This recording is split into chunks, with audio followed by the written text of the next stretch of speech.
que eu olhe, vejo a dor e a solidão, homens e mulheres que perderam a esperança.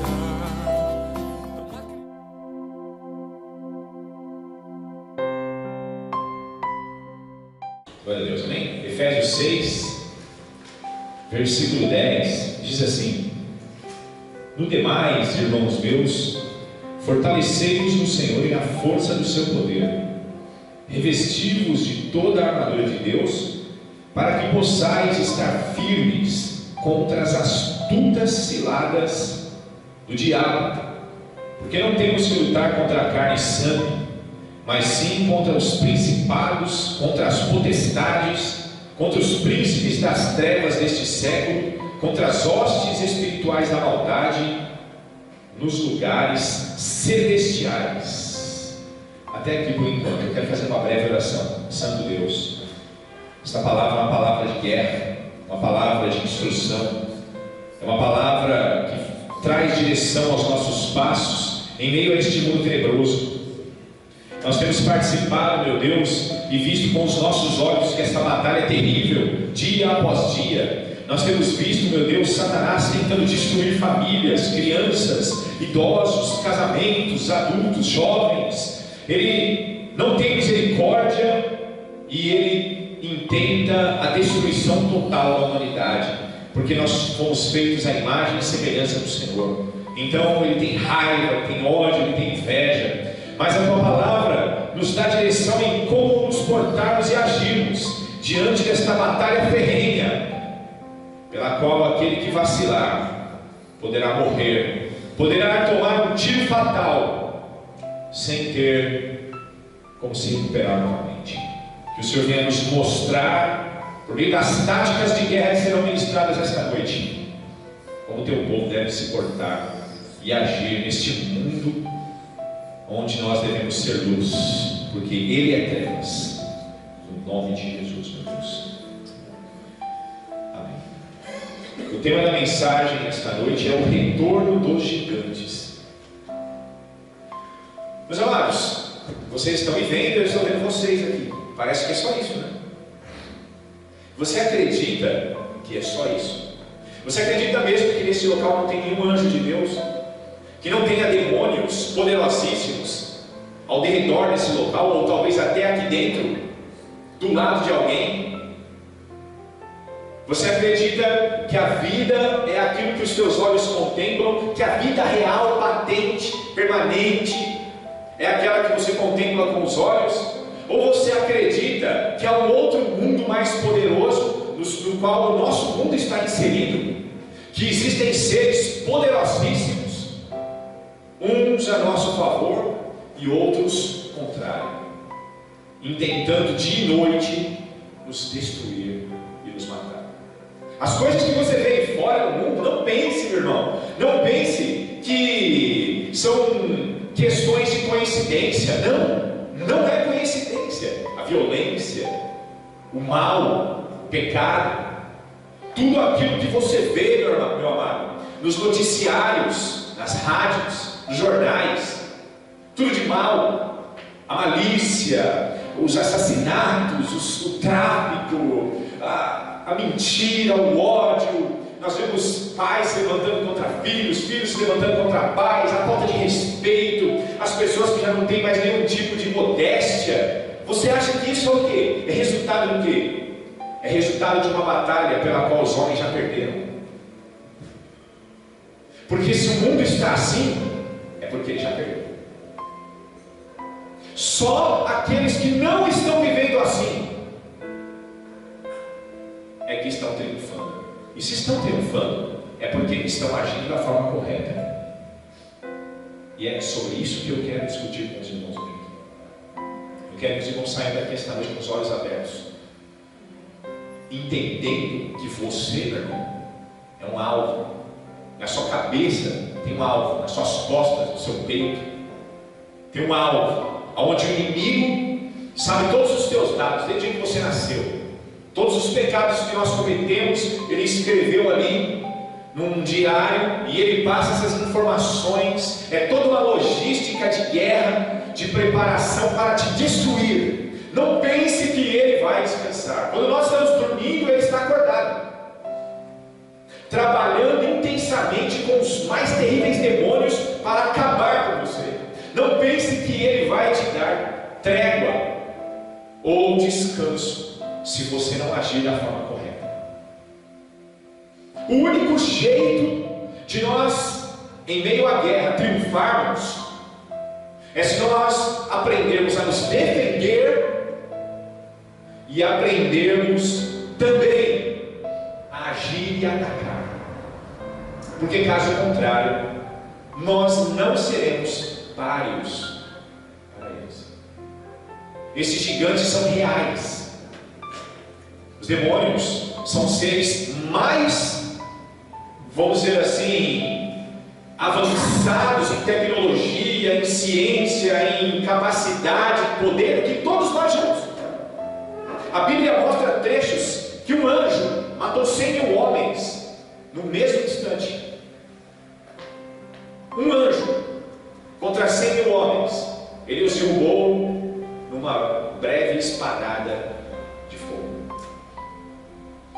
Eles conseguem manipular o tempo com tempestades, ficam programando acidentes, doenças, qualquer brechinha que ele encontra em nossas vidas, lá está ele tentando entrar para nos derrubar. Não pense que ele olha para você e fala assim: não, você não, deixa pra lá, estou preocupado com outros. Não. Quando nós achamos que isto não é real, nós já estamos perdidos. As pessoas que não enxergam isso, que 24 horas por dia só enxergam as coisas que estão diante dos olhos delas, já foram atingidas, já estão sob domínio, sob força. Lute contra o seu cansaço, meu irmão. Nós chegamos em casa de ontem, no culto que teve lá em São Bernardo do Campo, chegamos quase 4 horas da manhã. Foi uma batalha terrível, terrível, até agora batalha. Já tivemos culto de manhã. Lute, não aceite mais dormir dentro da igreja. E isso também pode ser reflexo de Satanás, porque ele não quer que você ouça a palavra de Deus. Se você sentir um pouco de sono, levante do seu lugar, lave o seu rosto, beba água, fique de pé ali onde bate um ventinho, estique, faça alongamento, pule, faça Cooper dentro da igreja, mas não durma. Você entende? Porque se você perder uma tática, isso pode ser fatal lá na frente. O diabo vai saber aquilo que está sendo dito hoje aqui, vai saber aquilo que você vai ouvir, e ele vai te provar no máximo. E Deus vai permitir isso para saber se você realmente crê no Senhor. Porque assim você vai ter que usar essas armas. E se você não usá-las, você será destruído. E a destruição não é ser lançado ao pó de uma hora para outra. Não. É como Adão e Eva, que de repente Deus disse que eles morreriam, eles pecaram, e parece que eles estavam vivos depois que traíram a Deus. Só que as consequências vieram: a vergonha, a humilhação, a expulsão do Éden do trabalho, a dor no parto, o assassinato de Caim. Caim foi lá e assassinou Abel, nós sabemos. A dor, isso daí nunca mais. Já pensou? Você viver uma vida de 100 anos e carregar o peso da perda de um filho não deve ser fácil. Agora você viver 900 anos como eles viveram. É 9 vezes mais dolorido. A longanimidade, ou a longevidade, melhor dizendo, nem sempre parece ser tão benéfica quando nós carregamos dores e tristezas. Então, os irmãos aqui acreditam que existe um mundo espiritual, que existem anjos e demônios. E não é que nem naqueles desenhos que ficam pequenininhos assim, uma roupinha branca, outra roupinha vermelha, com um garfo na mão, falando assim no seu ouvido. Não pensa que é assim não. São seres reais, mais fortes, mais altos, poderosos, que possuem estratégias para te derrubar e te levar para a ruína. Hoje, o Senhor vai abrir nossos olhos para que nós possamos vencer de verdade na vida.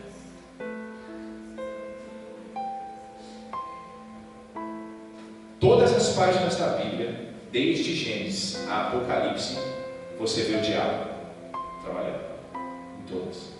Ele começou a trabalhar na Éden, e até no final dos tempos já foi mostrado no livro do Apocalipse que ele vai estar trabalhando tentando destruir pessoas.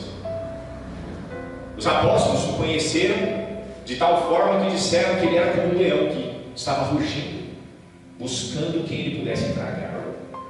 Ele não comparou ele a um cachorro, a um homem valente. Comparou ele a um leão que está sedento atrás da sua presa. E essa presa somos nós.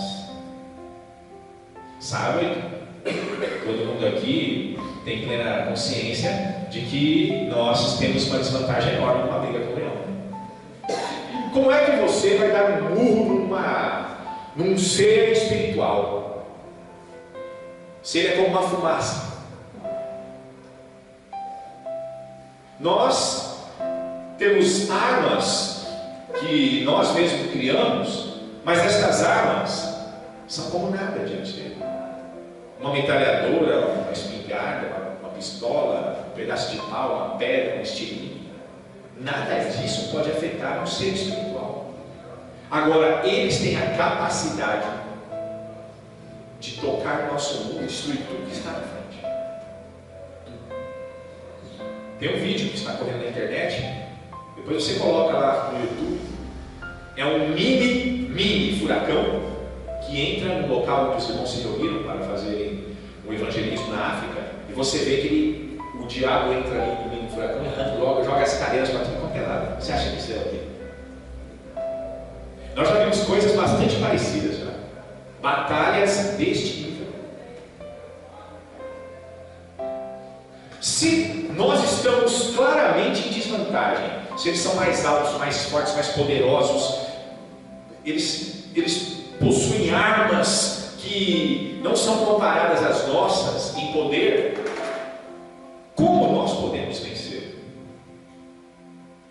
Deus revelou a Paulo, aos apóstolos dele, como vencer Satanás e como vencer o império das trevas. E nesse texto aqui ele começa dizendo assim, no versículo 10 novamente: no demais, irmãos meus, fortalecei-vos no Senhor e na força do seu poder. Primeiro ponto: meus irmãos, ninguém pode vencer o diabo pela própria força. Só há um jeito: é se vocês entenderem e aprenderem como usar o poder de Deus, porque o poder de Deus é mais forte do que o poder dos anjos. Todos os anjos de Deus e todos os demônios juntos não são nada para Deus. Os anjos mais poderosos de Deus, mais santos que você pode imaginar, que mais chegam perto do trono, aonde só há uma glória, estão vendo? Onde só há uma glória, um fogo, uma chama que fica ali se manifestando.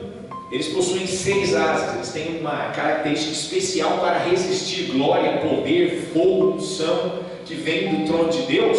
E 2, a Bíblia diz que eles cobrem o rosto. Outras 2 eles cobrem os pés, e as outras 2 eles flutuam no ar, mas não dá para resistir tamanha glória, mesmo com todo esse preparo. Então, nós precisamos ter esse poder sobre nós. Então, esqueça suas habilidades, sua inteligência, suas capacidades. Quem pensa que lá no mundo, quando estava vendo o pecado, na malandragem, mas eu entendo disso, você não entende de nada diante do diabo. Primeira coisa, nós temos que nos desarmar das armas humanas. Não há outro jeito. No demais, irmãos meus, fortalecei-vos no Senhor e na força do seu poder. Segundo, ele vem dizer assim: revesti-vos de toda a armadura de Deus e não vossa. A nossa armadura de guerra aqui, o colete à prova de bala, tem armas que nós mesmos criamos que atravessam o colete, que atravessam a blindagem. Mas a armadura de Deus é impenetrável. Você vê que ele apela num texto sobre guerra espiritual só para Deus, dizendo assim: olha, esqueçam das vantagens que vocês acham que vocês têm, porque vocês não têm vantagem, vocês estão em desvantagem total. O inimigo está com um armamento pesado. Eles estão vendo vocês e vocês não os estão vendo. Imagina aqui, quem aqui já assistiu um filme de guerra? Normalmente esse filme de guerra na Síria, no Iraque. O que você vê que os soldados, normalmente americanos, ou soldados que estão em vantagem, têm à noite? Eles têm aquele night vision, que eles falam, né? Visão noturna. Os irmãos já viram? Está tudo escuro e o inimigo está lá assim, com uma arma, e ele está vendo um campo assim, fechado de trevas. A escuridão, não está vendo ninguém. Mas o inimigo deles está com o quê? Está com uma visão noturna. Ele coloca óculos e ele vê como se fosse de dia. Aí, meu irmão, você na escuridão contra uma pessoa dessa está em desvantagem, porque ela está a 20 metros de você e você não está vendo ela, e ela está vendo você nítida. Ela te dá um tiro na cabeça e você pereceu. Agora você pensa, nós estamos aqui, mas nós não estamos vendo o diabo, nem os demônios.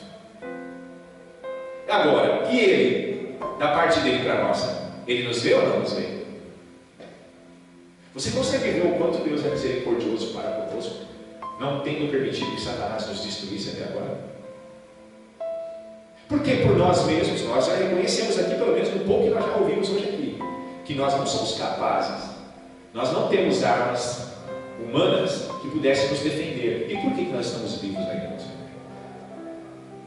Porque existe uma retaguarda angelical da parte de Deus para nos guardar também. Isso é bíblico, está em Hebreus 1. Depois você lê lá na sua casa. Deus criou os anjos para que os anjos guardem aqueles que hão de herdar a salvação. Veja, além da armadura de Deus, nós ainda temos uma retaguarda de soldados poderosos, tão poderosos quanto os demônios, que também entendem de guerra a nosso favor, do nosso lado. Só que a questão, Paulo está dizendo, é que nós não podemos deixar a responsabilidade na mão dos anjos de Deus, porque os anjos de Deus têm a função deles nessa batalha, e nós temos que ter a nossa. Senão, não vai adiantar. Não tem aqueles filmes quando a polícia está lá num tiroteio com os bandidos, os caras assaltaram o banco e eles precisam de chegar mais perto. E aí, o que é que os soldados que estão ali dizem um para o outro? Olha, me dá cobertura, nós vamos lascar bala para tudo quanto é lado, você corre. Porque enquanto nós estivermos atirando, o inimigo quer ficar com a cabeça olhando para ver onde vem a bala. Então eles começam a atirar, uns dão cobertura ali, e o inimigo se abaixa para se defender. E o outro, um dos soldados que estão aqui, avançam. E assim eles vão trabalhando e vão se aproximando. Não é assim? Tenha os anjos de Deus como aqueles que estão fazendo a retaguarda, dando cobertura. Nós precisamos de orarmos uns pelos outros. Quando eu oro, aí a minha arma é a sua arma. Nós estamos orando uns pelos outros, intercedendo uns pelos outros. É como se nós estivéssemos metralhando o inimigo para que os nossos irmãos avancem. Enquanto nós atiramos, o inimigo se abaixa. Veja, não é só se defender. Nós não temos só o escudo, você vai ver aqui. Nós temos também espada. Espada não é defesa. Espada é para ataque. Escudo é para se defender. E espada é para ofender. É diferente uma coisa da outra. Então, veja aí mesmo nesse texto. Veja o que ele diz aqui no versículo 18. Orando em todo o tempo, com toda a oração e súplica no Espírito, e vigiando nisso com toda a perseverança e súplica por todos os santos e por mim, para que me seja dada no abrir da minha boca a palavra com confiança, para fazer notório o mistério do Evangelho, pelo qual sou embaixador em cadeias, para que possa falar dele livremente como me convém falar. Paulo tinha plena consciência de quando nós oramos uns pelos outros, os demais irmãos avançam. Paulo tinha plena convicção de que ele sozinho não conseguia pregar o Evangelho com tamanha ousadia, mas quando os irmãos falavam, vai Paulo, que a gente dá cobertura, que é a oração, ele falou, então eu consigo ir e abrir a boca e pregar. Agora, se vocês não fizerem isso, não orarem uns pelos outros, ninguém avança, morre todo mundo na batalha. Por que tantas igrejas destruídas? Por que tantas famílias dentro da igreja arrebentadas? Porque não usam as armas. e elas acabam sendo envenenadas pelos ataques do diabo, e elas pensam que a vida é isso aqui.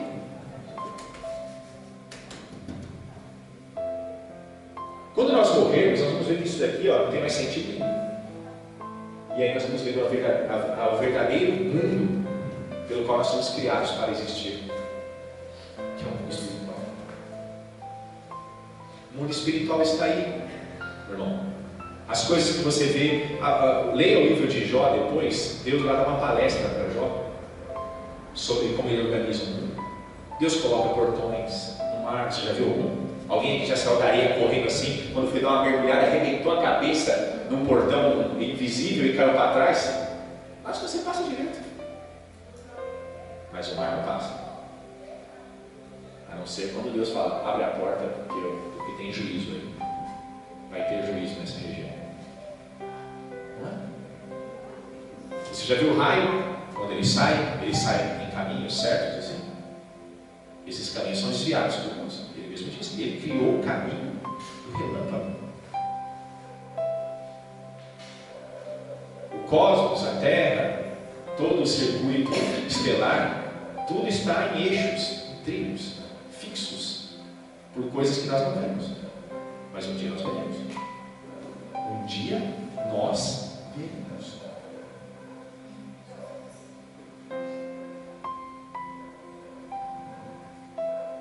Aqui, ele entra nessa questão do versículo 11, dizendo: revestivos de toda a armadura de Deus, para que possais estar firmes contra as astutas ciladas do diabo.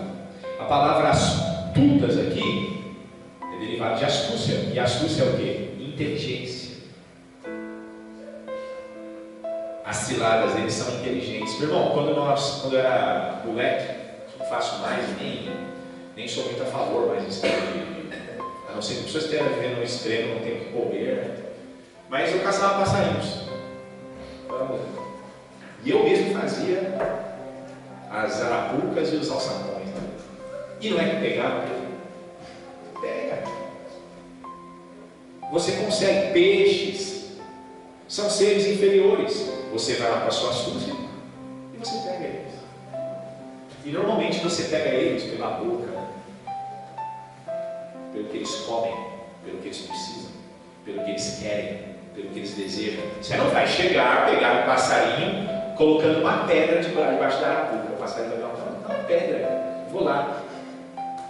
Você acha? Pega um anzol e coloca lá um parafuso, uma porta, e põe lá e fica esperando isso. O peixe vai olhar e fala assim: nossa, deve ser gostoso isso aqui, né?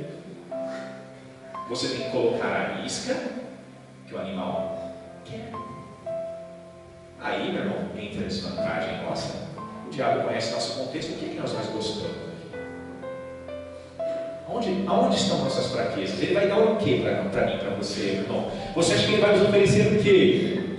O que nós não gostamos?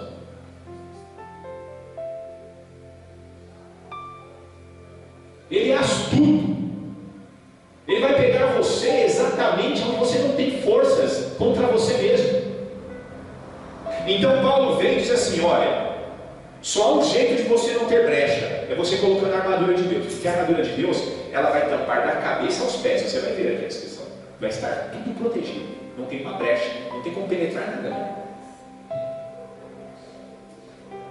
E aí ele começa a dizer: porque não temos que lutar contra a carne e sangue. Até aqui por enquanto. O que ele está dizendo? Não pense que você está lutando com seres que têm a força igual a sua, porque não é. Se você pensar assim, você vai perder. Você pode brigar com uma pessoa, com duas, e até ter vantagem por causa das suas habilidades. Mas você não está lutando com carne e sangue, não está lutando com homens. Não depende de músculos, não depende de treinamento.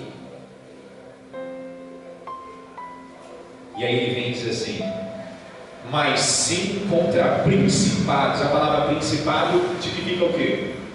Quem é um príncipe?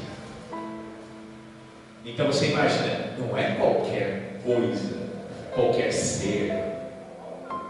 Nós estamos lutando com príncipes, com anjos que tinham no céu posições elevadas, que conheciam a glória de Deus. com anjos que têm uma capacidade extrema de domínio sobre as coisas que estão diante deles. Porque é assim, os anjos no reino espiritual é assim, você tem domínio sobre as coisas que não são seres. Por exemplo, um anjo pode chegar aqui e fundir essas duas paredes aqui, sem precisar de um pedreiro. E você não vai ver um pedaço de pó cair no chão. Isso daqui se submete a eles. A Bíblia diz que quando nós ressuscitarmos e tivermos um corpo igual de Jesus, nós teremos poder de sujeitar as coisas pela palavra do nosso poder. Sujeitar tudo. Você pega um carro, e como você amassa uma latinha de refrigerante de alumínio ali com uma mão só, eles olham para aquele carro e eles fazem assim o carro. Nossa, imagina isso. Meu irmão, não é brincadeira, né? Contra potestades, agora não são principados, mas potestades. O que significa potestades? Potestades é uma palavra que tipifica poder. Quem recebeu poder, força inimaginável para nós. Você imagina um ser que tem poder e com fúria. É como se você pegar um cachorrinho, indefeso, pequenininho, e jogar numa cela cheia de leões famintos. Que vai sobrar. E ele continua, contra príncipes das trevas, príncipes no plural, e é das trevas, é do mal, da escuridão, na surdina, ficam ali na espreita, para passar o pé para te derrubar, para te humilhar, para acabar com a sua honra, para difamar o seu nome, contra as hostes, a palavra hostes pode ser traduzida por exércitos. Então, contra os exércitos espirituais da maldade, é isso que eles entendem, da maldade. E por último, nos lugares celestiais. Meu irmão, aí mostra uma desvantagem ainda maior. Eles atacam de cima para baixo. Houve uma guerra em que os Estados Unidos foi convocado para ajudar um grupo de árabes para enfrentar células terroristas. Só que havia um grande problema. Esses terroristas, esse grupo de assassinos, eles tinham tanques de guerra, morteiros, lança-chamas, lança-mísseis, metralhadoras, mas a base deles era no deserto, num local onde ninguém sabia. Só quem sabia eram esses turcos, esses árabes que poderiam chegar até lá. Só que não tinha como eles chegarem até lá por causa do deserto, a não ser a cavalo. E você a cavalo não pode levar muita coisa. Tem que levar armas leves, um tunelzinho de água, e você vai ter que enfrentar, antes de encontrar seu inimigo, vai ter que enfrentar o sol de 50 graus, a sede, as tempestades de areia e tudo na sua frente. E aí separaram uma equipe de soldados americanos, a elite que eles tinham lá, e mais um grupo, e aí pegaram os cavalos e foram. Imagina um negócio desse, você a cavalo lutando contra aqueles que estão com tanques de guerra. Esses cavaleiros somos nós. Só houve uma forma, por incrível que pareça, essa história só é conhecida porque foi um dos maiores triunfos desta aliança americana com os turcos contra esses terroristas, porque eles conseguiram vencer a batalha. Isso se tornou um filme. Eu assisti esse filme, meu irmão, é magnífico. Como pode? Foi uma coisa assim, é tudo ou nada. Tem que ter coragem e tem que ter ânimo para você resistir tudo que é contra você. Tudo é contrário, mas eles venceram. Mas no filme mostra que eles passaram a ter uma vantagem. Qual era a vantagem? É que os Estados Unidos se propuseram, caso os americanos fossem e chegassem no campo do inimigo, bastaria eles passarem as coordenadas, que ninguém sabia. Se eles passassem as coordenadas exatas de onde estavam os campos do inimigo, então viria mísseis do céu de drones. Os drones iriam até lá e lançariam mísseis. Aviões não tripulados lançariam mísseis na cabeça do inimigo. Era a única forma de ganhar. Os primeiros ataques, eles se deram mal. Por quê? Eles não sabiam direito a região e as balas não atravessavam os tanques. E aí começaram a ter baixas, mortes e mais mortes, até que eles conseguiram descobrir a posição que eles estavam. E aí, meu irmão, o filme reverte a história. Você fala, não tem graça, não tem graça, não dá. Pelo amor de Deus. Os caras daquelas metralhadoras que atravessavam uma montanha, e os caras dando tiro de pistola assim, montados no cavalo, os cavalos vão caindo mortos, um para cada lado, gente despedaçada, não. Até que eles pegaram e descobriram uma coordenada e começaram a passar. Aí de repente aquele monte de tanque de guerra enfileirado, aqueles monte de soldado, e aí lá, bomba caindo na cabeça deles. Aí, meu irmão, o ânimo começou a crescer, aquela adrenalina, você está assistindo, você fala, bom, já comecei a ver uma vantagem. Você está vendo aqui que o texto está dizendo que a nossa batalha é contra seres que atacam de cima para baixo?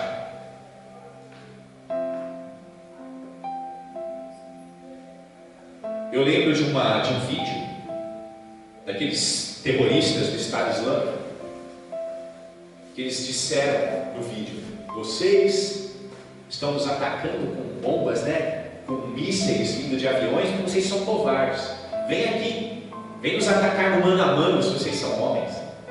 Por que eles estavam dizendo isso? Porque eles sabiam que por mais que eles eram preparados para uma luta terrestre no mano a mano, eles não eram capazes de resistir mísseis que estavam caindo na cabeça deles. E eles estavam sendo dizimados. Embora eles estavam mostrando uma certa fúria, uma certa valentia, eles estavam na verdade revelando que eles não eram páreos para os mísseis que caíram na cabeça deles. E foi assim que eles foram derrubados. Porque aviões lançaram mísseis de cima. Eu digo para você, se o nosso inimigo nos ataca de cima para baixo, como que nós podemos vencer? Só se alguém mais alto do que eles lançar mísseis lá de cima deles. Você concorda? Porque nós estamos a cavalo com arminha daqui, e eles estão com tanques de guerra, lançam mísseis e tudo. Os inimigos têm asas, eles voam, eles conseguem ter uma dinâmica, eles têm uma amplitude de visão maior do que a nossa. Então, o apóstolo Paulo está começando a dizer aqui para nós, que se nós estivermos firmes nesta batalha, com toda a armadura de Deus, entendendo as astúcias do diabo, nós só vamos precisar passar as coordenadas para Deus. Essas coordenadas são passadas pela conversa com Deus. Você sabe o que é conversar com Deus? Por meio da oração.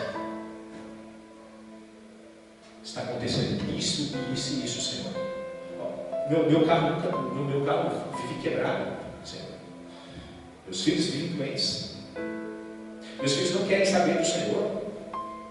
Meu casamento está em ruínas. Aquele meu filho está preso nas drogas. Aquela pessoa está assim. Ou então eu não consigo ter paz. As coisas não vão para frente. Tudo que eu faço dá errado. É aí que começa, meus amados, as coordenadas. E tem gente que desanima, não vou mais orar, sabe?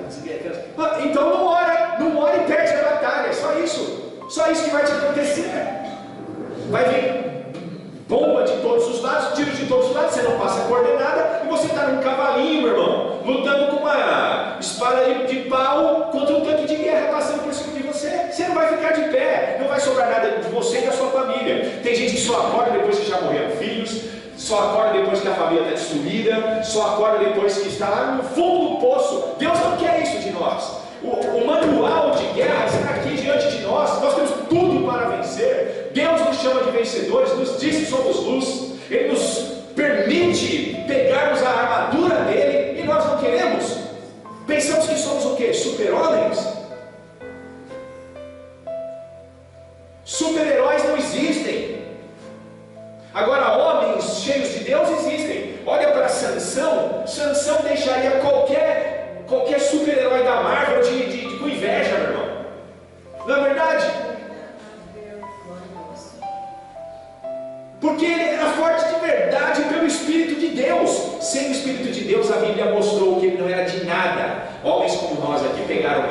cegaram, arrancaram os olhos dele, cortaram o cabelo dele, bateram, humilharam e ainda colocaram ele para ficar girando uma mó de moinho lá, aqueles círculos onde colocavam os bois para ficarem virando e moendo as coisas lá, para humilhá-los. Para você aqui, Sansão, você é um animal.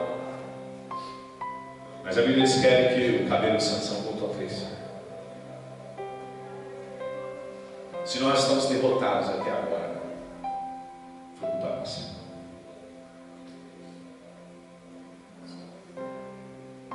Mas quando eu vejo o cabelo de Sansão crescer novamente, eu vejo a misericórdia e a nova oportunidade de Deus para começarmos a fazer as coisas agora da forma certa. Só depende de nós. Interessante que Sansão teve mais poder quando ele não olhava mais com os olhos da carne. Veja que arrancaram os olhos dele, e aí ele passou a ter mais poder depois, porque ele dependia só da fé. Porque quando ele dependeu dos seus olhos, ele só fez besteira. Não é verdade? Veja Paulo, quando ele fazia tudo o que ele fazia com os olhos, ele enxergava, ia atrás, matava cristãos. Aí Jesus fez o quê? Deixou ele cego, e na sua cegueira ele passou a enxergar as coisas espirituais. Jesus disse: se teu olho te escandaliza, arranca ele. Já chegou a hora de você sepultar as coisas que te escandalizam, que te derrubam, que te enfraquecem, porque você está se tornando presa fácil de Satanás. Não pense que você vai ter futuro. Não pense, eu vou casar, vou ter filhos, eu vou construir. Se você estiver vivendo longe de Deus, você não terá futuro, você vai morrer. Você só vai se manter vivo se muitas pessoas estiverem orando por você. Mas de que vai adiantar? Você não vai ter cobertura sempre. Uma hora você vai precisar usar as armas de Deus. E se você não sabe usá-las? Para que um soldado precisa de ser preparado antes de ir para a guerra? Porque ele tem que saber como pôr a bala, tirar o cartucho, recarregar as armas. Ele tem que saber como desmontar as armas, lubrificar as armas, montá-las de novo. Ele tem que aguentar, ele tem que treinar, tem que ter um porte físico para resistir. Você imagina 50 graus no deserto, carregando uma mochila de mais de 50 quilos, sem montar as armas e tudo mais. E você lutar contra alguém ali, meu irmão. Não é brincadeira. Amém? Até aqui, meu irmão? Amém. Portanto, ele começa no versículo 13 agora. Tomai toda a armadura de Deus, para que possais resistir no dia mau, e havendo feito tudo, ficar firmes. Ele diz: só uma forma de resistir. Como que é? Está aqui, tomando toda a armadura de Deus. Não existe outra forma de você ficar de pé. Mas eu não estou orando, mas eu não faço a vontade de Deus, mas eu não me santifico, mas eu não amo, eu não perdoo, eu não vivo aquilo que Deus tem para mim, mas eu estou permanecendo de pé. Mentira, você está caído. É só aparências. Aquilo que nós vemos aqui não é fácil. Mas e o teu interior? E o interior do homem? Está corroído.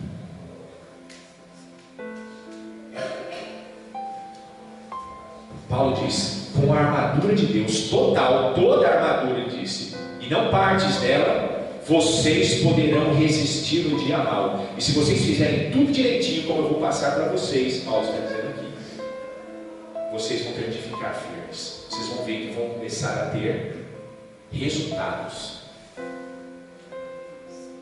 Porque, meu irmão, há um resultado quando o diabo tomba, quando ele cai, quando ele é derrubado. Um resultado enorme, favorável a nós.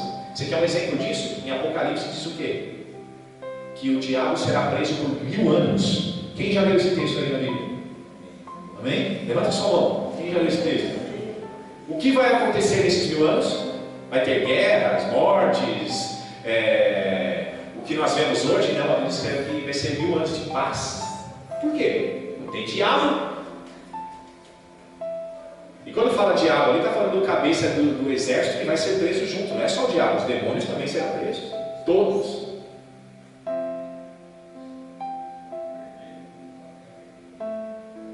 Lembra o que Tiago disse? Sujeitai-vos, pois, a Deus e resisti ao diabo, e ele fugirá de vós. Veja que aqui não está falando de milênio. Aqui está falando que o homem e a mulher que se propor a fazer a vontade de Deus verá resultados desta vida, verá a bênção de Deus. Aquele que derrubava a mesa não vai mais poder derrubar. Aquele que atrapalhava o relacionamento não vai mais estar ali. Você entende? Aquele que lançava setas de enfermidades constantes, de confusões mentais, tudo, não vai estar ali. A pessoa vai passar a viver uma vida mais elevada do que a maioria, porque a maioria está todo sob domínio do diabo. No mundo jaz o maligno, a Bíblia descreve. Jesus disse: eles me odiaram a mim, que sou filho de Deus. Imagina que eles vão pensar de vocês. Quem são essas pessoas que ele está dizendo? Todos os filhos do diabo.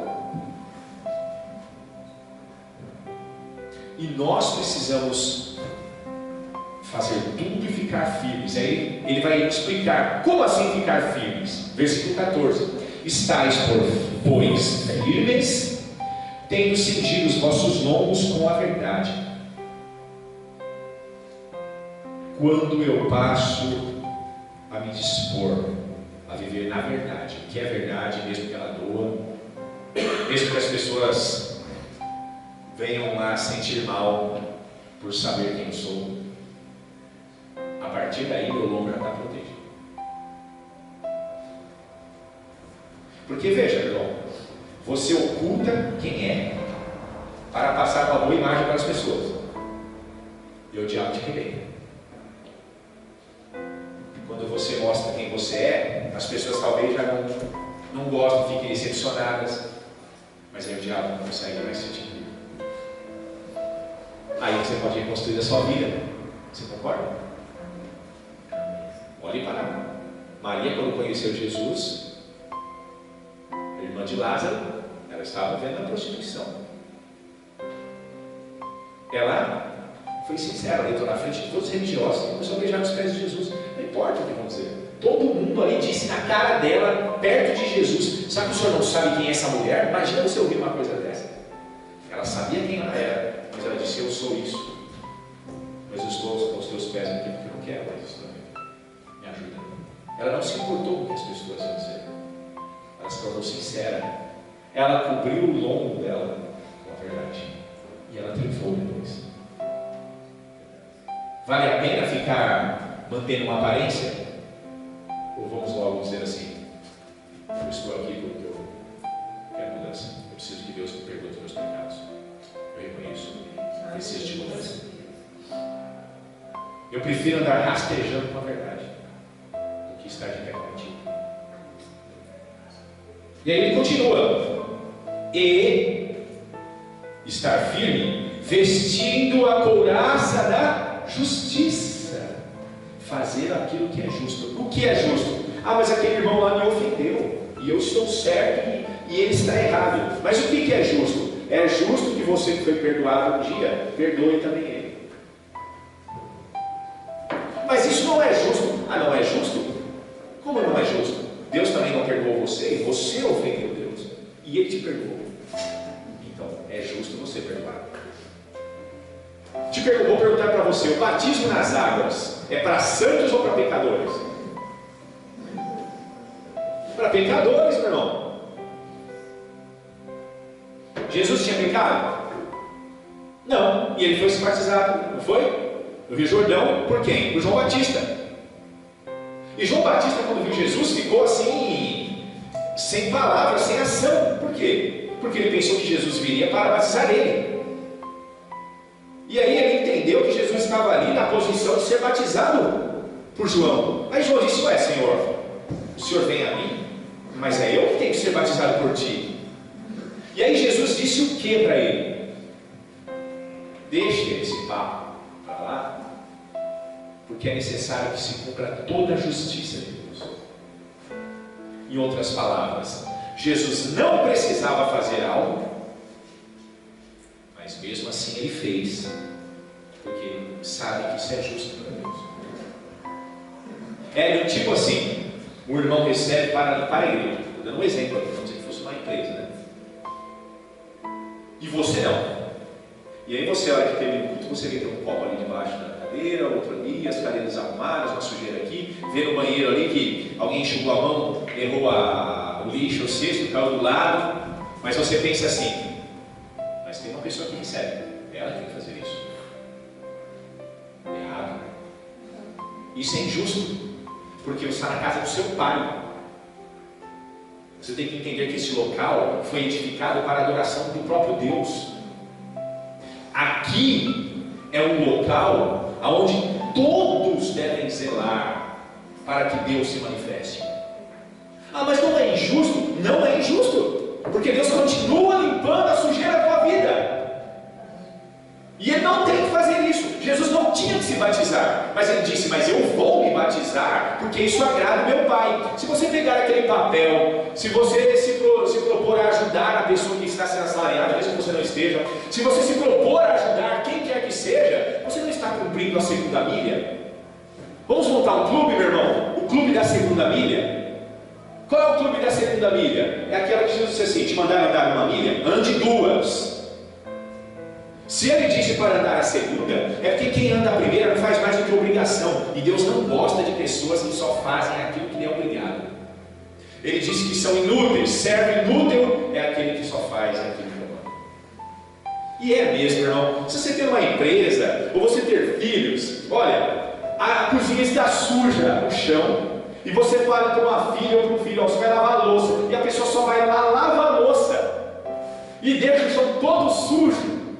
Isso é uma falta de respeito enorme, de ciência da realidade. Deus não quer isso. Deus não quer isso. Deus quer pessoas ativas se envolvendo com tudo, fazendo tudo, todo mundo se envolvendo e dando o seu melhor. Sabe quem são as pessoas que deixam a igreja? Quem são as pessoas que abandonam a igreja e depois criticam a igreja? São pessoas que nunca fizeram ou nunca fizeram mais do que obrigação ou nunca fizeram nada por ninguém. E elas dizem, eu saí porque ninguém nunca fez nada por mim. Lógico, com essa sua mentalidade, você que deveria ter feito alguma coisa para vocês. Eu não posso esperar nada dos irmãos, porque é injusto isso. É injusto da minha parte esperar alguma coisa de você, meu irmão, porque senão eu não te amo. Se eu te amo, eu não posso ter interesses. Você entende? Eu prefiro ter prejuízos. Quando nós amamos, nós temos prejuízo com a pessoa que nós amamos, porque nem sempre ela corresponde, não é brincadeira. Mas eu amo, como é que eu falo? Como é que eu fujo do amor? Eu não quero fugir do amor. Tem gente que quer. Você não pode querer isso. Você entende? Você tem que fazer parte do clube da segunda milha. Ir além do que te é ordenado, para que Deus olhe para você e veja, olha lá, ele tem destaque, ela se destaca.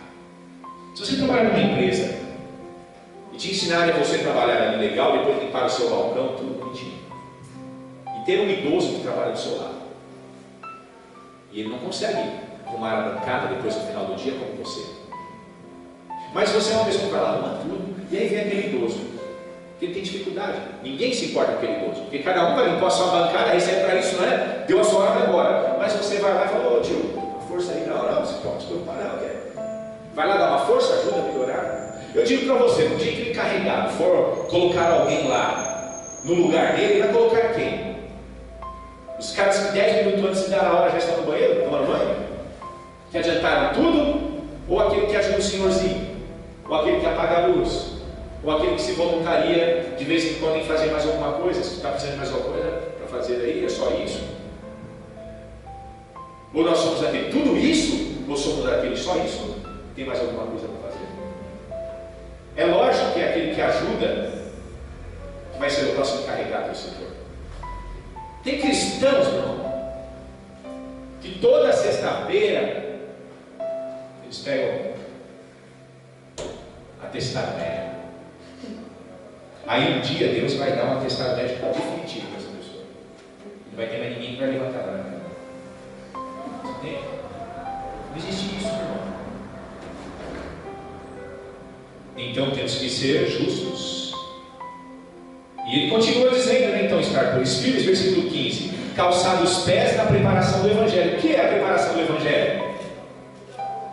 é todo dia levantar e pensar: eu preciso levar o Evangelho para alguém hoje. Não pode haver um dia que eu não tenha essa missão. Você é missionário, todo mundo aqui é missionário. Quantas pessoas você tem para Cristo desde que você ouviu falar dele?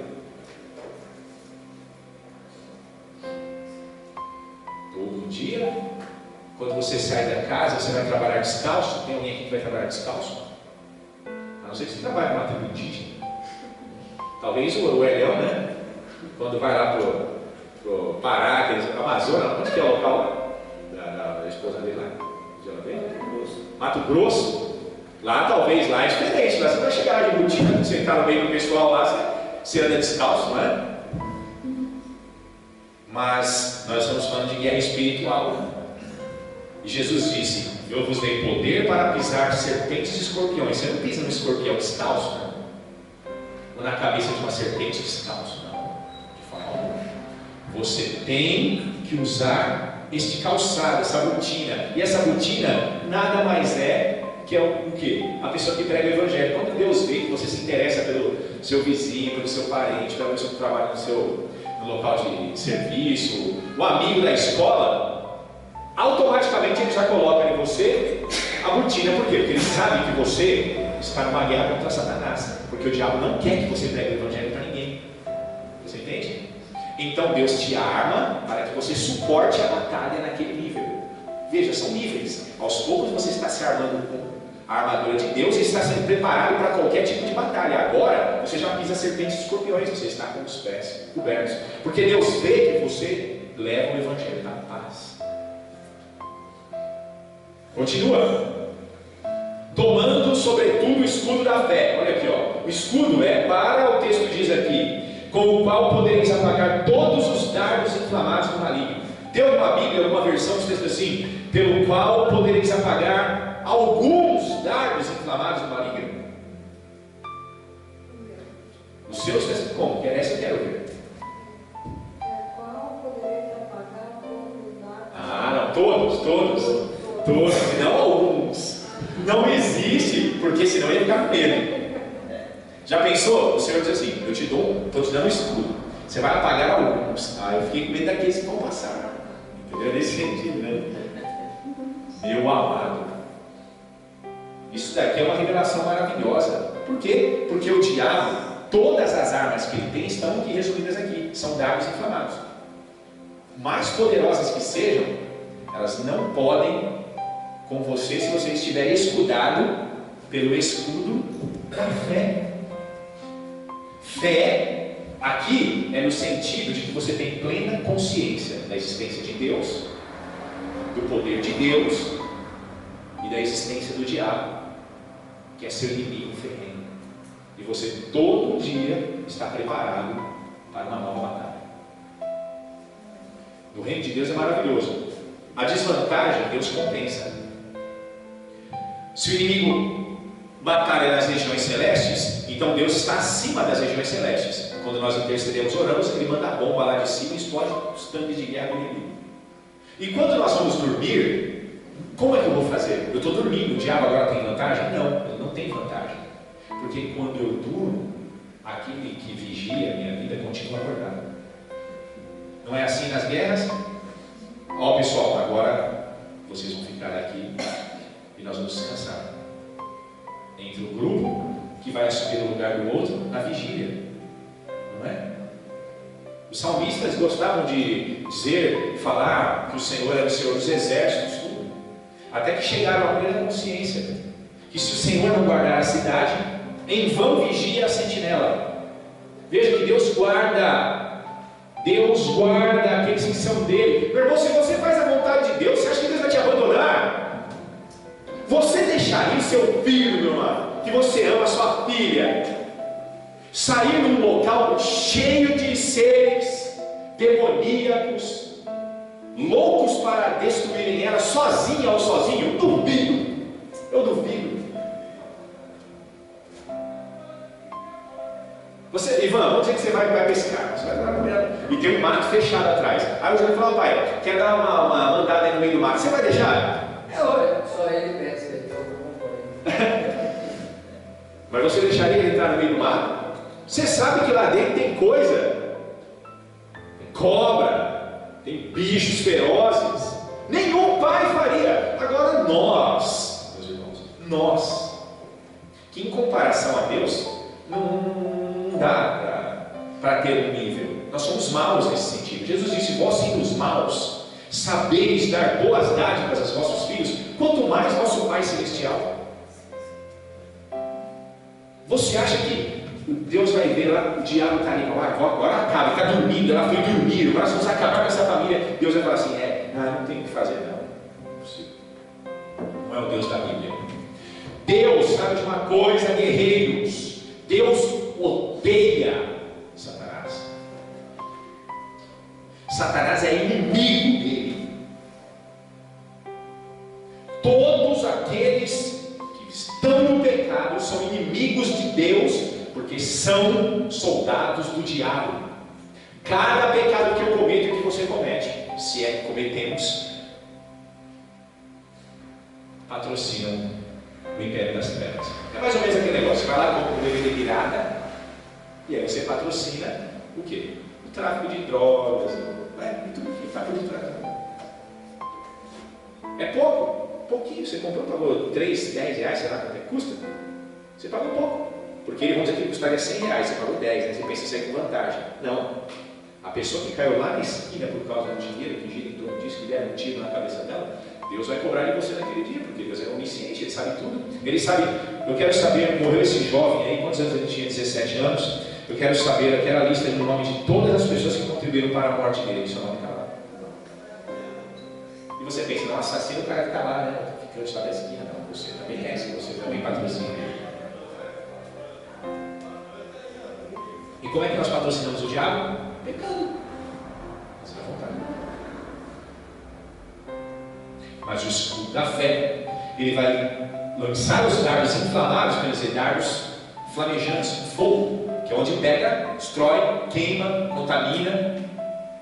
Nós nos podemos defender. E aí ele continua dizendo, vamos lá: tomai também, verso 17, o capacete da salvação e a espada do Espírito, que é a palavra de Deus.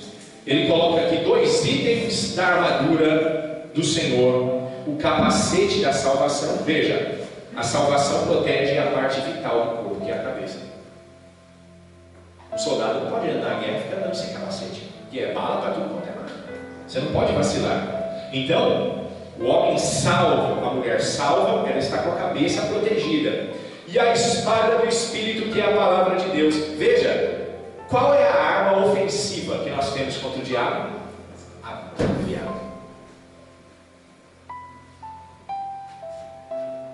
A Bíblia é a arma contra o diabo. Os irmãos, lembram o que eu falei aqui na quarta-feira?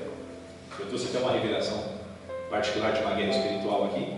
Os irmãos lembram? Quem estava aqui na quarta-feira? Quando eu falei daquele negócio do demônios, vocês vão obedecer, senão eu vou pedir para Deus lançar vocês. Aonde é que está escrito isso? Na Bíblia. E qual é a espada do Espírito? Espada é para quê? É para ofender, é para ferir, é para atacar. Você tem que usar a Bíblia. Você não tem outra espada. Não existe outra coisa. Veja que a espada do Espírito aqui é a Bíblia. Tudo que a Bíblia diz pode te dar plena vitória de ataque contra Satanás. Mas é só na Bíblia. Então você não pode depender de mim, não pode depender de ninguém do seu lado para um dia alguém te falar isso. Você tem que usar a Bíblia, você tem que ler a Bíblia, tem que conhecer a Bíblia para saber as armas que Deus te dá.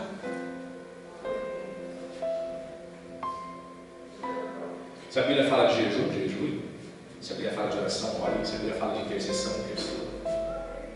Se a Bíblia fala de perdão, perdoa. É espada. Tudo é espada. E aí no dia que você falar em nome de Jesus, sai de onde ele vai sair. Porque ele está diante de uma pessoa verdadeira, com a armadura de Deus, falando em nome de Deus e com a autoridade de Deus. E aí você fala assim: olha, você vai me obedecer porque eu tenho todas as coordenadas. Senão vai vir uma bomba lá de cima e vai cair na sua cabeça. ele sabe que é verdade. A pior coisa que tem, já pensou você com aquela visão noturna, o inimigo lá assim, o inimigo chega e fala assim: ei, você está pensando que eu não estou te vendo? Aí, meu irmão, você vai se sentir indefeso. Mas como? Eu estou usando uma visão noturna e ele não? Mas como você pode me ver? Eu estou usando os óculos da fé. A fé me faz ver na escuridão. De noite, na percepção, eu sinto o pesar, sinto as dificuldades. É aqui que entra, meu irmão, esta batalha terrível. Preste atenção no que você vai ouvir, meu irmão. Preste atenção nisso que você vai ouvir agora. Alguém aqui já chegou num lugar, num ambiente qualquer, e sentiu o local peso? Eu não sei como descrever isso. Quando você chegou naquele lugar, alguma coisa estava errada. Mas tudo diante de você estava normal. Mas você sentiu uma pressão. Quem já teve essa experiência aqui? Você sabe o que é isso? É sinal de que a sua fé, como um radar, identificou a ação do inimigo. Ele está ali.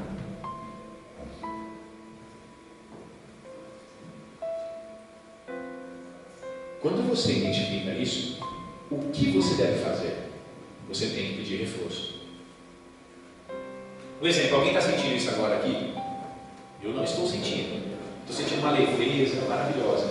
Isso significa o quê? Que os anjos que estão aqui são suficientes para resistir os demônios que estão lá fora tentando nos oprimir ou nos destruir. Aquilo que Deus enviou aqui hoje é suficiente. Mas quando eu sinto pesar, é porque os anjos que estão comigo podem já não dar conta. Você sabia disso? Ô Alexandre, então você tirou esse negócio da Bíblia. O livro de Daniel mostra claramente que Daniel estava em jejum. Ele falou: Senhor, eu preciso da revelação da tua palavra. Ele começou a jejuar e a buscar a Deus. E imediatamente, no mesmo momento que Daniel se ajoelhou e pediu para Deus resposta, Deus mandou um anjo dele lá do céu e disse assim: vai lá agora e dá a resposta para Daniel. Mas no meio do caminho, o diabo não deixou este anjo chegar. Já pensou uma coisa dessa? Os irmãos já leram esse texto aqui no livro de Daniel, não é mesmo? O anjo tentou chegar a Daniel, o príncipe da Pérsia, que era um demônio, um principado de lá, disse: aqui você não passa. Começou a batalha, e batalha mesmo. Eles se ferem, levam tempo para se recuperar, não morrem, mas se ferem terrivelmente. E os anjos de Deus e os demônios podem apanhar de forma terrível. A Bíblia descreve que Daniel tinha isso como objetivo e jejuou um dia, mas também jejuou 2, 3, 4, 5, vigiou durante 21 dias no jejum. Por quê? É óbvio. Ele sentia que as coisas não estavam, alguma coisa estava errada. E então o que ele fez? Ele desistiu? Não. Ele continuou insistentemente no jejum e na busca.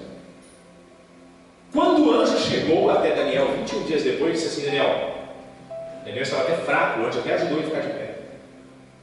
A imagem, a visão do anjo era tão gloriosa que Daniel desmaiou até na situação. Ele fortaleceu Daniel, disse assim: ó homem muito amado, desde o primeiro dia em que você orou, Deus já me enviou até você. Mas o príncipe da Pérsia não me permitiu chegar aqui, até que o arcanjo Miguel, com seus exércitos, me ajudou e me conseguiu me fortalecer para que eu passasse pela barriga.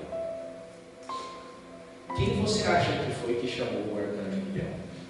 Quando Daniel estava sentindo o peso, ele começou a pedir hostes de Deus: Senhor, tem uma coisa errada, manda mais anjos.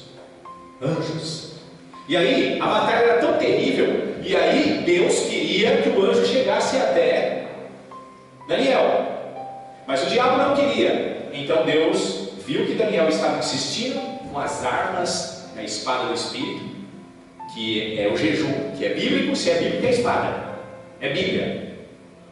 Aí Deus foi lá e mandou reforço, falou: Miguel, sai dessas regiões onde você está e vai até onde o anjo que eu enviei até Daniel está, porque eles estão em minoria lá, não está fácil para eles não, é guerra, batalha. E aí o arcanjo Miguel chegou e foi uma briga terrível. Aí o anjo passou, querendo dizer, o arcanjo Miguel rolando lá nas alturas, nas espadadas com seus soldados, milhares de um lado, milhões do outro, e dizendo: vai que a gente dá cobertura, vai até Daniel, é batalha de verdade, meu irmão. Não é tudo simples, eu vou, volto, naquela leveza, tudo. Não, é coisa feia, no mundo espiritual é feio. Uns anjos que Deus ordenou para ficar do meu lado, do seu lado. Se nós não oramos, se nós não fazemos nada, eles apanham constantemente dos demônios. Aí eu pergunto para você: se você fosse segurança de uma pessoa que não se importa com você, você ia querer ficar guardando? Fala a verdade. Você é um artista, você está pagando 2 seguranças, 3 seguranças.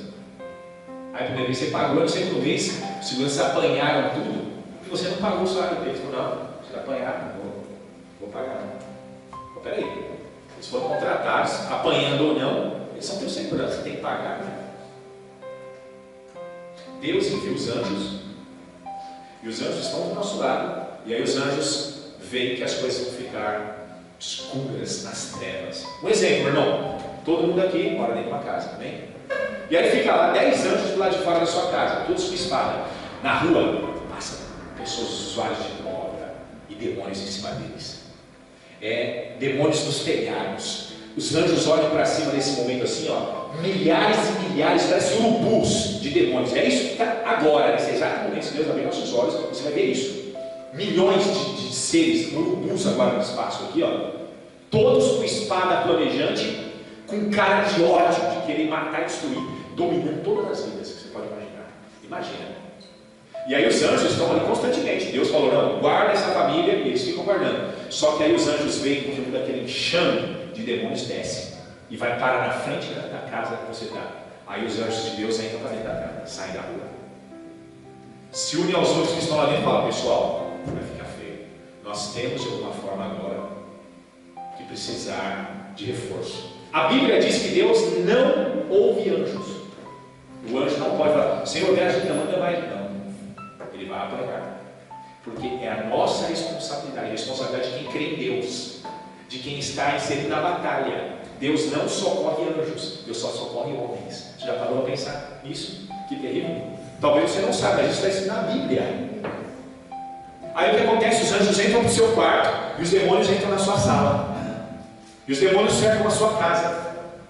E aí os anjos falam: gente, nós estamos em 10, eles estão em 100.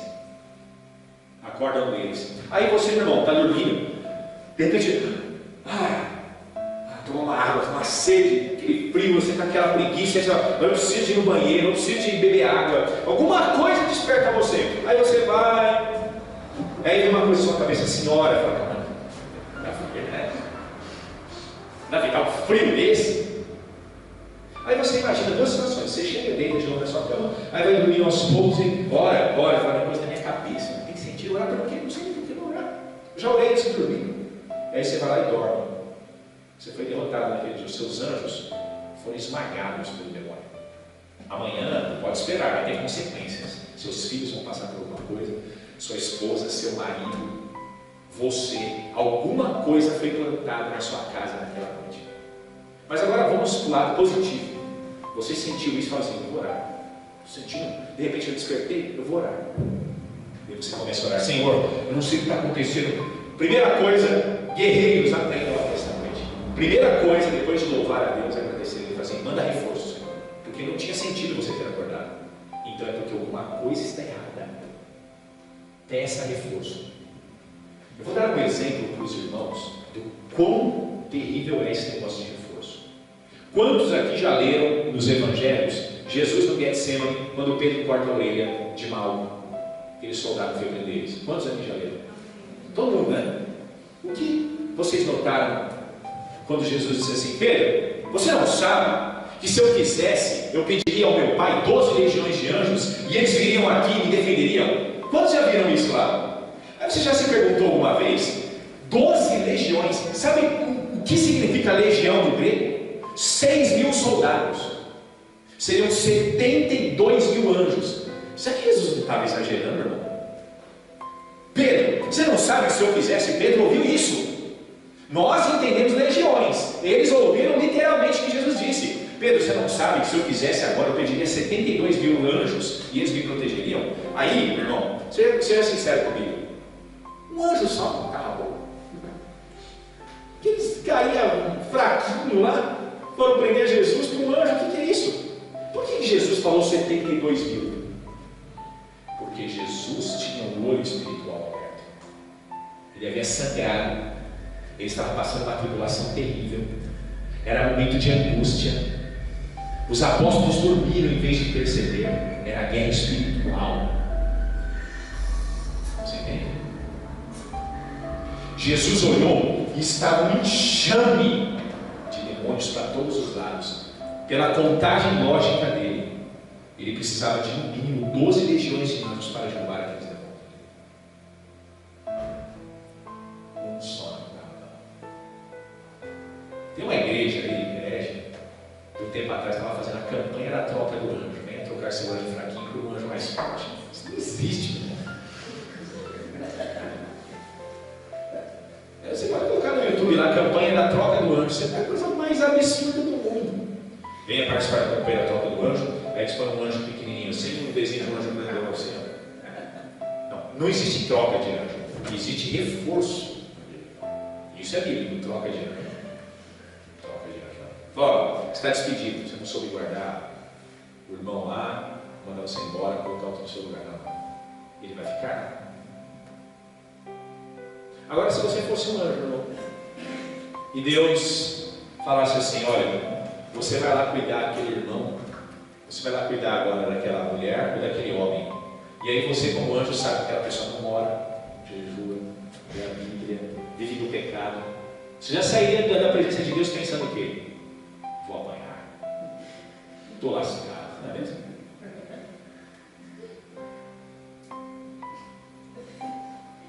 Meu irmão, você quer que as pessoas que estão do seu lado, os seres que estão do seu lado, sejam teus amigos ou teus inimigos? Ou você está pensando que você é amigo de Deus e os anjos são seres assim que não têm inteligência, não têm compreensão, não têm sentimentos? Eles têm muito, meu irmão, são como nós. Têm sentimentos, tanto sentimentos que muitos deles abandonaram Deus. Eles são como nós. Eles se afeiçoam. Agora eu pergunto para você, você é um anjo, Deus chama você e fala assim: olha, eu quero que você guarda um rapaz lá, agora lá na Babilônia. Qual é o nome dele, Senhor? Daniel. Opa! Você vai ver que até outros atrás de você falam: eu também quero ir. Porque se nós entrarmos numa briga, ele chama até o arcanjo Miguel para nos ajudar. A gente não vai nunca. Não vai mesmo. Lembra na fornalha de fogo, os 3 amigos de Daniel? Tinha alguém lá, o quarto pessoa lá dele. Quem era essa quarta pessoa?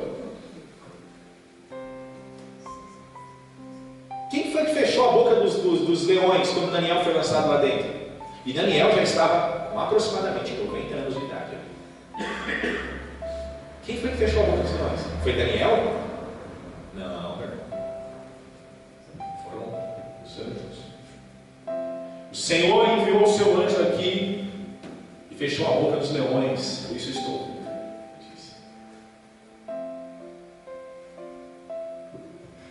Quando nós amamos a Deus e ao nosso próximo, os anjos têm prazer em estar ao nosso lado. É mais ou menos assim: um anjo chega e fala assim: acorda ele lá. Acordar para quê? Um baita preguiçoso. Isso daí nunca vai levantar de madrugada e vai pedir reforço nenhum. Vamos acordar, não tem o que fazer. Vamos brigar. Não, vai lá, fala com a mulher dele. Fala o quê? Você já viu essa mulher orar uma vez? Essa mulher não sai na televisão. É o que eles sabem fazer isso daí. Programa de televisão, programa de fofoca, novela, jornal, o marido é só futebol, pescaria, política. Ninguém aqui nessa casa quer saber de nada não. Mas nós somos servos de Deus, nós vamos obedecer. nós vamos ficar aqui até o fim, até o dia do juízo. No dia do juízo, ele vai dizer para nós também: pegue esses dois e separe eles, que são peixes estragados. Os anjos vão ser os primeiros a dizer assim: não presta. Não presta. Em Hebreus 12, versículo 1 diz assim: cuidado, corram com paciência, porque vocês estão cercados de uma grande nuvem de testemunhas. Vejam o que vocês fazem, como vocês agem. O anjo do Senhor acampa-se ao redor daqueles que o temem, os livra. Os anjos estão aí para reforçar esta batalha, e nós precisamos pedir reforço. Eu já cheguei numa situação, aquele peso, uma situação difícil, e eu comecei a orar. E eu orei: Senhor, manda 100 anjos para reforçar. E eu senti que 100 anjos era pouco. Eu não estava vendo o mundo espiritual, mas eu senti peso. Falei: então manda 1000. Aí eu cheguei: manda uma legião, manda 2. Aí eu fui até quando eu senti paz. Aí você pensa: não é um desperdício? 10.000 anjos para guardar um homem? Meu irmão, e 72.000? Porque Jesus falou aquilo não de forma exagerada, ele falou de uma necessidade. Ele estava sendo preso ali, ele estava sentindo a aflição no jardim do Getsemane, não é verdade? Era guerra espiritual. Amém até aqui? Amém. Para concluir a mensagem, eu vou mostrar um exemplo do quanto nós precisamos nos ajudar. Voltando lá para o Antigo Testamento, abra em 2 Samuel.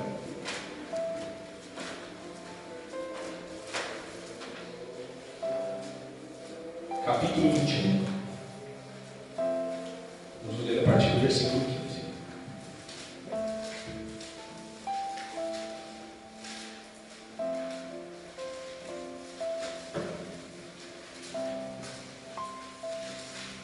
Aí muitas pessoas falam: mas aquele irmão, aquela irmã é abençoado, acontece essas coisas, né? E comigo não.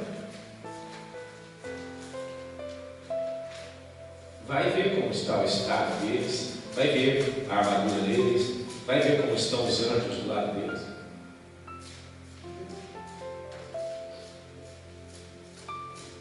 Quando você acordar de novo de madrugada, quando você sentir o peso, já sabe o que vai fazer. Eu trabalhava na linha da Volkswagen, um local de opressão total. Se você não pode parar, tem que pedir, levantar a mão, e se ninguém aparecer, você vai não ter o que fazer, tem que fazer ali mesmo. Os carros estão passando, e se passar da sua vez, e tem um limite dali, se passar daí você não fez, já era você no serviço.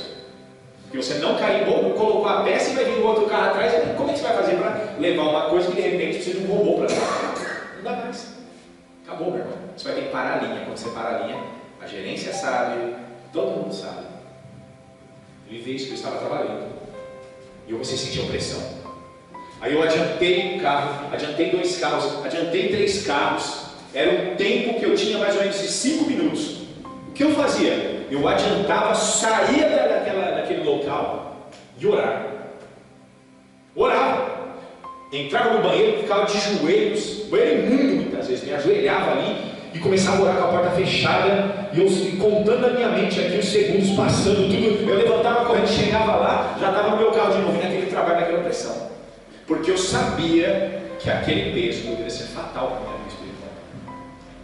Podia ser um anúncio de que está acontecendo uma coisa com a minha esposa lá, com os meus filhos, não é nem comigo, não é nem onde você está, é com alguém que você ama. E às vezes a gente vacila e as pessoas que a gente ama estão sendo esfacenadas pelo inimigo. Não mais permita isso. Qualquer sentimento, qualquer discernimento que você tiver, dobre os joelhos. Busque a Deus, clame por você, pela sua família e pelos seus irmãos. Olha o que diz aí em 2 Samuel capítulo 21, versículo 15. Tiveram mais os filisteus uma peleja contra Israel. E desceu Davi, e com ele os seus servos, e tanto pelejaram contra os filisteus, que Davi se cansou. Quem foi Davi? O homem que derrubou o gigante. Mas mesmo assim, um dia ele cansou. E veja, quem é que levantou uma nova peleja contra Israel? o povo do Golias, porque Golias era filisteu. A gente pensa, derrubei o diabo aqui, ou derrubei um demônio, venci uma batalha, acabou, estou tranquilão. Não, você não está tranquilão. O inimigo não aceita derrotas. Ele vai novamente maquinar um novo ataque num tempo oportuno. Não há descanso para mim e para você nessa terra. Não há. É batalha de dia e de noite, com 13 anos, com 15, com 10, com 50, com 70, com 80, até na hora da morte. O diabo vai nos tentar para nos levar para o inferno. Pode ter certeza disso. Davi derrubou o gigante. Você lembra? Davi tinha discernimento. Davi era um homem de Deus também.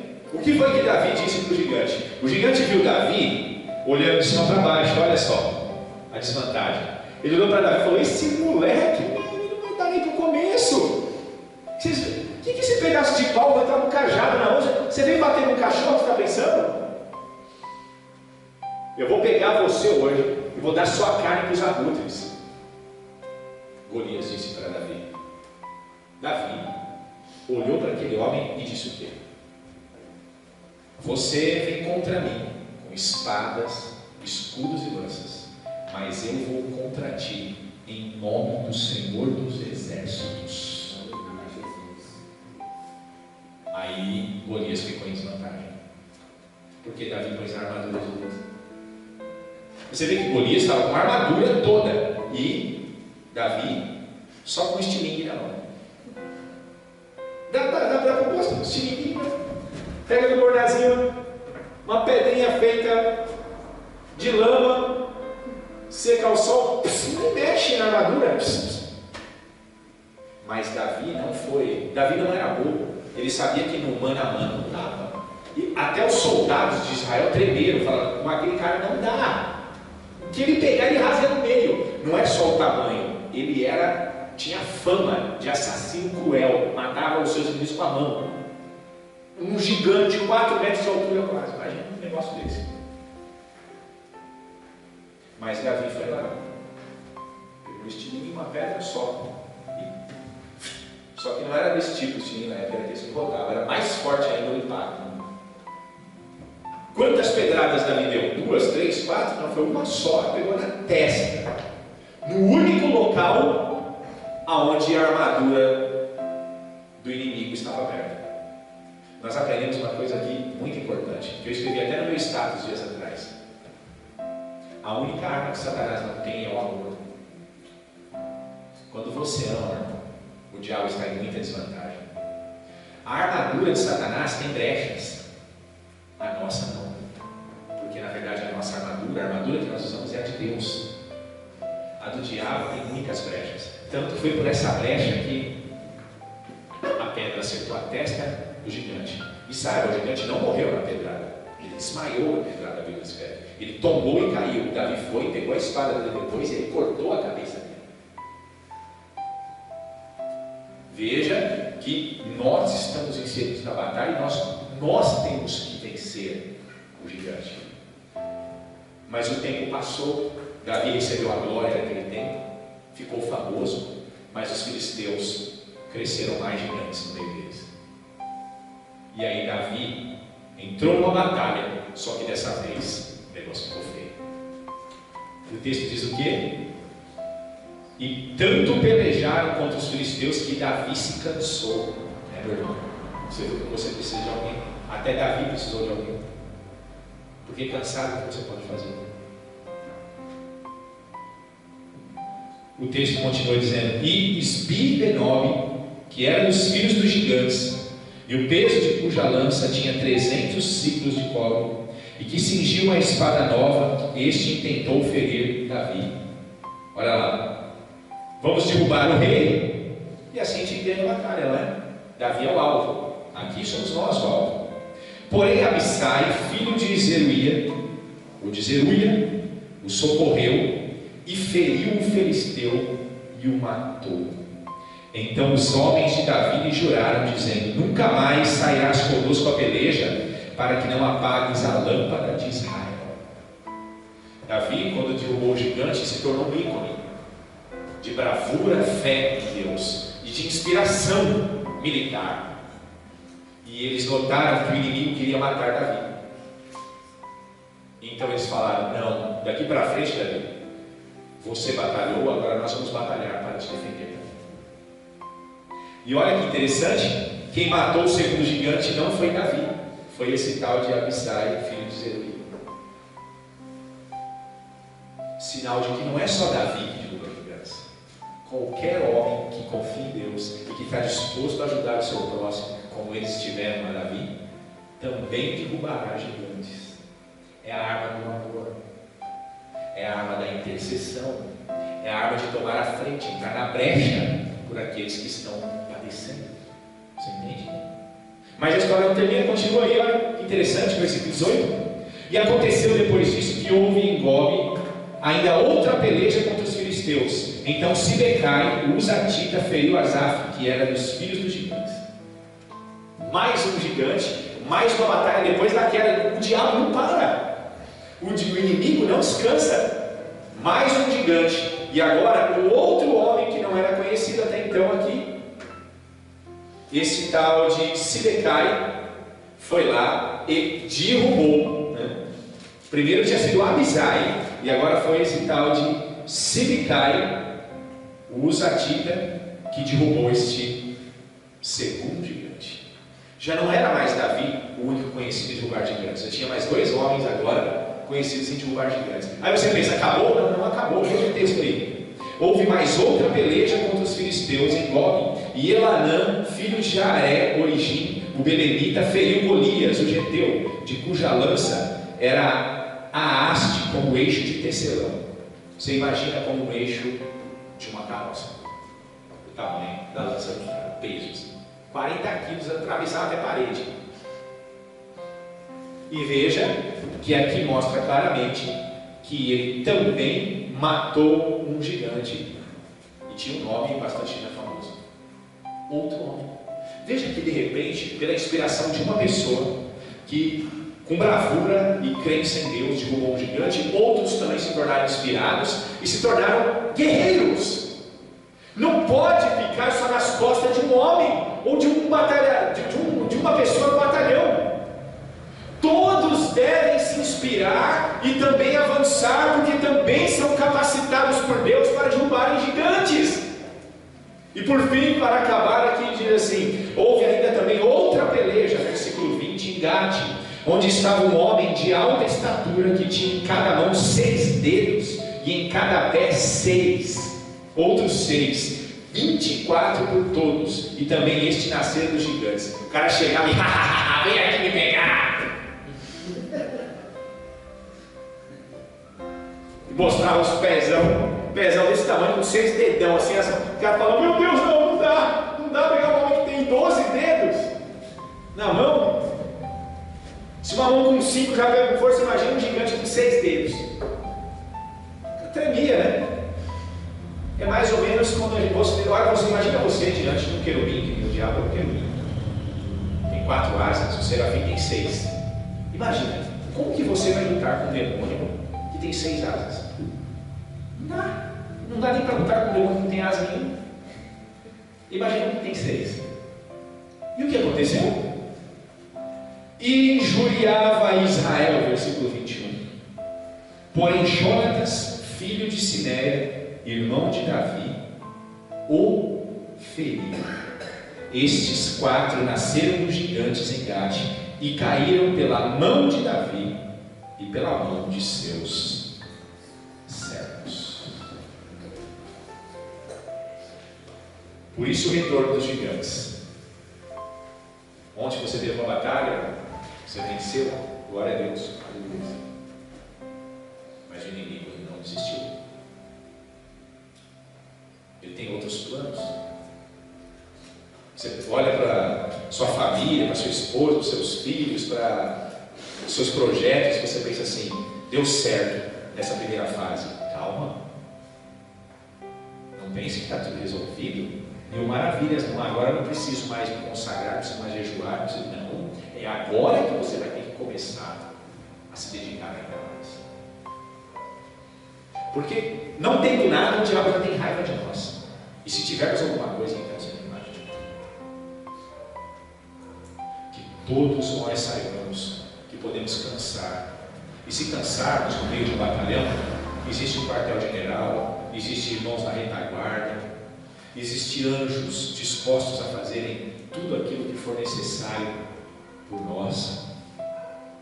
Então, todos nós podemos alçar a armadura de Deus, colocar a armadura de Deus e vencermos esta batalha, nos mantermos firmes a cada dia, lutando por um e por outro. Quando eu estou sentindo paz em tudo, então eu oro por outros, porque eu não sei como eles estão. O sonho que você tem com um parente pode ser uma batalha espiritual, que aquela pessoa está tendo. Ora por aquela pessoa, interceda por ela. Ore pelos seus vizinhos. Você conhece um casal, uma pessoa que mora perto da sua casa que tem briga, pessoas que disseram que estão falando de divórcio, pessoas que estão se matando, filhos que estão usando droga, entrando no tráfico de droga. Ore por eles. Ore por eles. Quanto mais um soldado é enviado para a batalha, mais armas ele precisa específicas para derrubar o inimigo. Se Deus ver que eu e você estamos dispostos a ajudarmos uns aos outros, a protegermos uns aos outros e entrarmos nessa batalha, nós teremos amanhã mais poder do que nós temos hoje.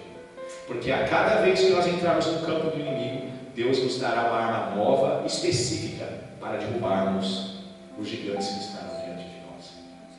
Nós somos mais do que vencedores. E eu encerro com esta percepção.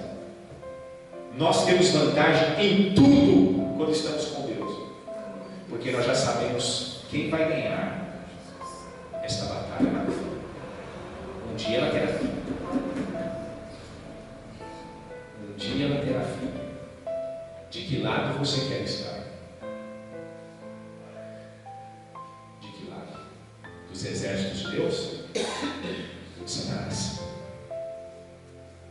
Guarda essa palavra no teu coração e vença daqui para frente. No nome de Jesus. Amém? Amém. Glória a Deus. Essa é a palavra do Senhor. Vamos colocar de pé e agradecermos ao Senhor.